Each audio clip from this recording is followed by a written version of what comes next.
Hello everyone. Today we are starting with the new topic that is dispersion of light. Now, what is dispersion of light? Dispersion of light means the splitting of white light into 7 colors. As we know that the light consists of 7 colors and every color of different wavelength. So when it passes from the prism, it's get deflected or it get diverted at different angle. So if we place the screen in front of the prism, then we get a color band which is called the spectrum. Now see here, the white light is coming from here, it strikes the first surface, the scattering starts from here, the light starts splitting from here, the different colors divert at different angles, they start separating each other, and then they separate more on the second surface, and finally we obtain the color band. Color band can be learned by the spelling Vigor. Vigor means V stand for the violet color, I stand for indigo, B stand for blue, G stand for green, Y stand for yellow, O stand for orange, and R stand for red. These are the different colors. Out of these colors, the violet color is diverted most and red color diverted least. That means violet, the wavelength of the violet color is least and the wavelength of red color is most. Now rainbow is a very nice example of dispersion of light in nature. So sometime after the rain we see the rainbow because the small droplets of water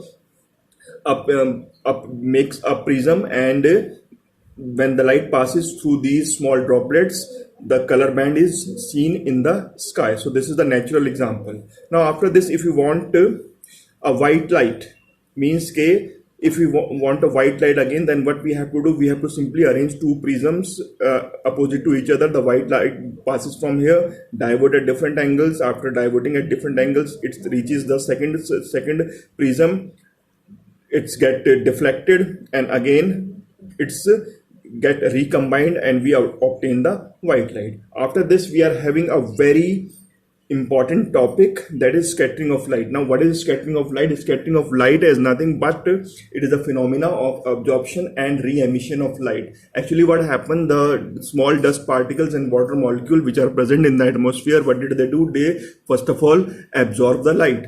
They absorb the light and then they re-emit the light in different directions. So finally we get the light get re-emitted, and the phenomena due to which this happen is called the scattering of light. Now in this chapter there are so many consequences based on this phenomena. The first one, which is very important, I am taking it here.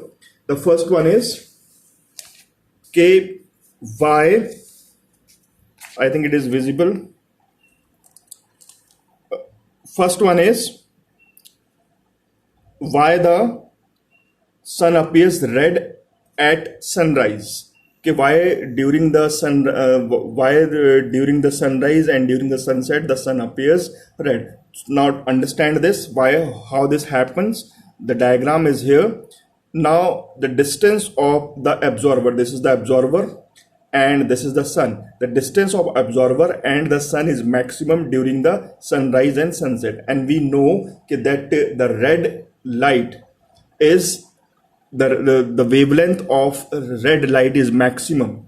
Now while covering this distance, what happened, the other colors get diverted in different directions. Only the red color reaches to the absorber, and that's why it's appear red during the sunrise. Same thing happens during the sunset. The sun is here, again the distance is maximum. Again other colors get diverted, only the red light reaches the absorber. So that's why the sun appears red during the sunrise and sunset. And just see here, this is the minimum distance of sun and absorber. In this condition, what happened? In this condition, all the colors scattered equally. That's why during the noon time the sky appears white in color. Also we have some more questions. what characteristics property of light is responsible for a sky at noon appears white? So what is the characteristics property? That is the scattering. Then we are having the clouds are seen white. Again, you have to explain this answer. I already give you the answer. Sky appears blue. Explain these phenomena. Now, why the sky appears blue? The sky appears blue because the violet light, or we can say the blue light, is divert maximum. So when the observer who is standing on the surface of earth, when he see the sky, the violet color remains in the sky, but while the other colors scattered at different direction, they travel different distance, so only the violet color remains in the sky. So that's why the sky appears blue during the noon. That's why the sky appears blue in color. Now one more question we are having. A wavelength a wave has a wavelength of 0.01 angstrom. Calculate its frequency. But now what we have to calculate? We have to calculate the frequency. The wavelength is given to us. Now for this question, how to do this question? The wavelength is given to us. The wavelength is how much? The wavelength is, that means the lambda equals to 0.001 angstrom. And we know that 1 angstrom equals to 10 की power minus 10 meter. So we are having 0.011 angstrom. So now let us convert this. 0.001 angstrom equals to 10 की power minus 10 into 0.01. So remove this 0.01. Now remove this. On removing this, we are getting 3000 here. So we get 10 की power minus 13. So we get 10 की power minus 13 meter.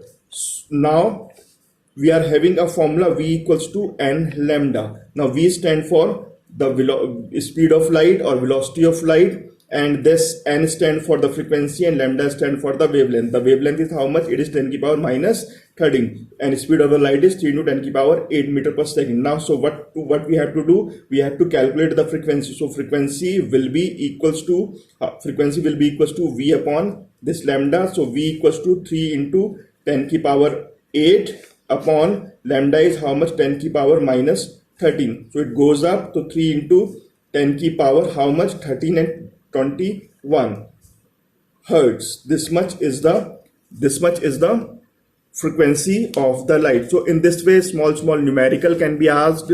Some other small questions, especially the reasoning questions, will be asked from this chapter. Okay, so revise it. I give you some homework on WhatsApp. Please check your homework also. Thank you very much.